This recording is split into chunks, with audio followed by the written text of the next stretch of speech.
प्रिय बच्चों, आज हम लोग इस वीडियो में इंद्रप्रस्थ के बारे में पढ़ेंगे। द्रौपदी के स्वयंवर में जो कुछ हुआ था उसकी खबर जब हस्तिनापुर पहुंची तो विदुर बड़े खुश हुए। वे धृतराष्ट्र के पास दौड़े गए और बोले, पांडव अभी जीवित हैं। राजा द्रुपद की कन्या को स्वयंवर में अर्जुन ने प्राप्त किया है। पांचों भाइयों ने विधि पूर्वक द्रौपदी के साथ विवाह कर लिया है और कुंती के साथ वे सब द्रुपद के यहाँ सकुशल से हैं। यह सुनकर धृतराष्ट्र बहुत खुश हुए और बोले, भाई विदुर, तुम्हारी बातों से मुझे असीम आनंद हो रहा है। राजा द्रुपद की बेटी हमारी बहू बन गई, यह बड़ा ही अच्छा हुआ। इधर पिता बहुत खुश हुए और उधर पुत्र दुर्योधन को जब मालूम हुआ कि पांडवों ने लाख के घर की भीषण आग से किसी तरह बचकर और 1 बरस तक कहीं छिपे रहने के बाद अब पराक्रमी पांचाल की कन्या से विवाह कर लिया है और अब वे पहले से भी अधिक शक्तिशाली बन गए हैं, तो उनके प्रति उसके मन में ईर्ष्या की आग और अधिक प्रबल हो उठी। दबा हुआ वैर फिर से जग उठा। दुर्योधन और दुशासन ने शकुनी को अपना दुखड़ा सुनाया। अब क्या होगा मामा, अब हम क्या करें? अब तो द्रुपद कुमार धृष्टद्युम्न और शिखंडी भी उनके साथी बन गए हैं। उसके बाद कर्ण और दुर्योधन धृतराष्ट्र के पास गए और एकांत में उनसे दुर्योधन ने कहा, पिताजी, जल्दी ही हम ऐसा कोई उपाय करें जिससे हम सदा के लिए निश्चिंत हो सके। धृतराष्ट्र ने कहा, बेटा, तुम बिल्कुल ठीक कहते हो। तुम ही बताओ अब क्या करना चाहिए? दुर्योधन ने कहा, तो फिर हमें कोई ऐसा उपाय करना चाहिए जिससे पांडव यहाँ आए ही नहीं, क्योंकि यदि वे इधर आए तो जरूर राज्य पर भी अपना अधिकार जमाना चाहेंगे। इस पर कर्ण को हंसी आ गई। उसने कहा, दुर्योधन, अब 1 साल बाहर रहने और दुनिया देख लेने से उन्हें काफी अनुभव प्राप्त हो चुका है। एक शक्ति संपन्न राजा के यहाँ उन्होंने शरण ली है। उस पर उनके प्रति तुम्हारा वैर भाव उनसे छिपा नहीं है, इसलिए छल प्रपंच अर्थात धोखाधड़ी से अब काम नहीं बनेगा। आपस में फूट डालकर भी उनको हराना संभव नहीं है। राजा द्रुपद धन के प्रलोभन में पड़ने वाले व्यक्ति भी नहीं है।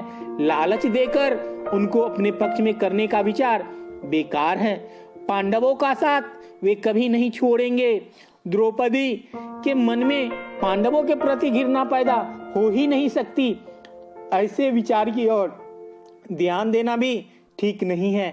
हमारे पास केवल एक ही उपाय रह गया है और वो यह है कि पांडवों की ताकत बढ़ने से पहले ही उन पर हमला कर दिया जाए। कर्ण तथा अपने बेटों की परस्पर विरोधी बातें सुनकर धृतराष्ट्र इस बारे में कोई निर्णय नहीं ले सके।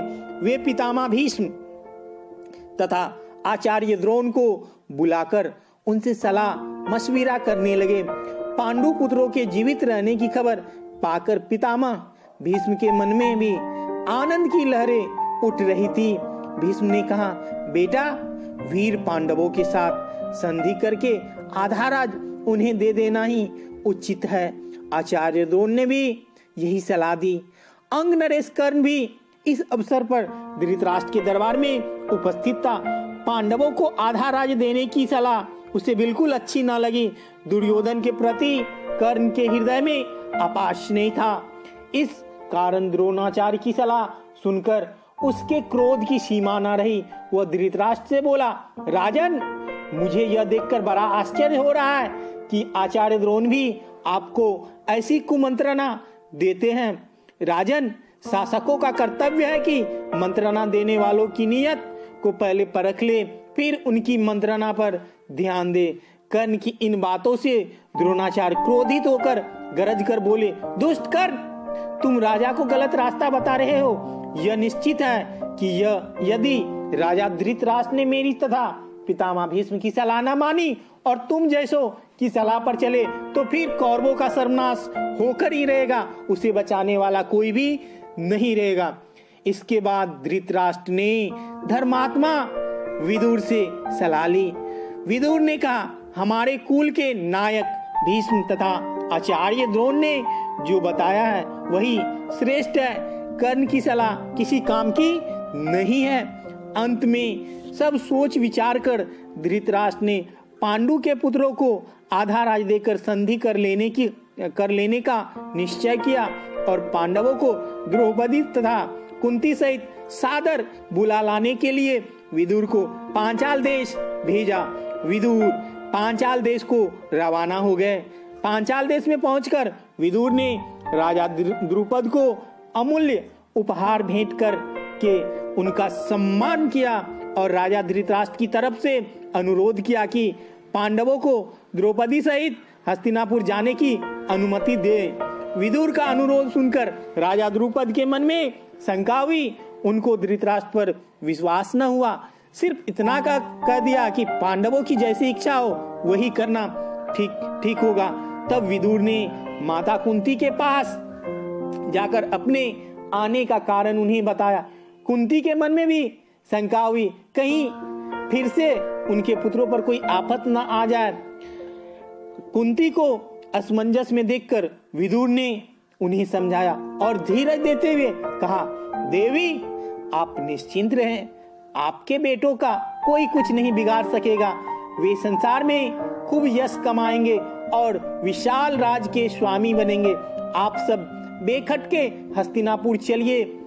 आखिरकार द्रुपद राजा ने भी अनुमति दे दी और विदुर के साथ कुंती और द्रौपदी समेत पांडव हस्तिनापुर को रवाना हो गए।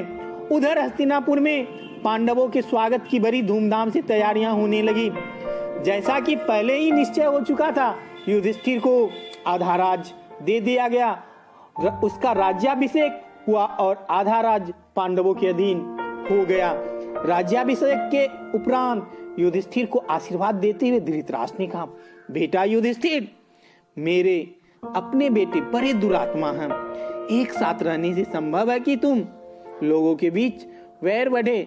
इस कारण मेरी सलाह है कि तुम खांडवप्रस्थ को अपनी राजधानी बना लेना और वहीं से राज करना। खांडवप्रस्थ वह नगरी है जो पुरु, नहुस एवं अयाति जैसे हमारे प्रतापी पूर्वजों की राजधानी रही है। हमारे वंश की पुरानी राजधानी खांडवप्रस्थ को फिर से बसाने का यश और श्रेय तुम्ही को प्राप्त हो। धृतराष्ट्र के मीठे वचन मानकर पांडवों ने खांडवप्रस्थ, जो कि उस समय तक निर्जन वन बन चुका था, निपुण शिल्पकारों से एक नए नगर का निर्माण कराया। सुंदर भवनों, अवैध दुर्ग, अवैध मतलब जिसे भेदा नहीं जा सकता, दुर्ग मतलब किला आदि से सुशोभित उस नगर का नाम इंद्रप्रस्थ रखा गया। इंद्रप्रस्थ की शान एवं सुंदरता ऐसी हो गई कि सारा संसार उसकी प्रशंसा करते न थकता था। अपनी राजधानी में द्रौपदी और माता कुंती के साथ पांचों पांडव 23 वर्ष तक सुखपूर्वक जीवन बिताते हुए न्यायपूर्वक राज करते रहे। बच्चों, इस वीडियो में बस इतना ही। धन्यवाद।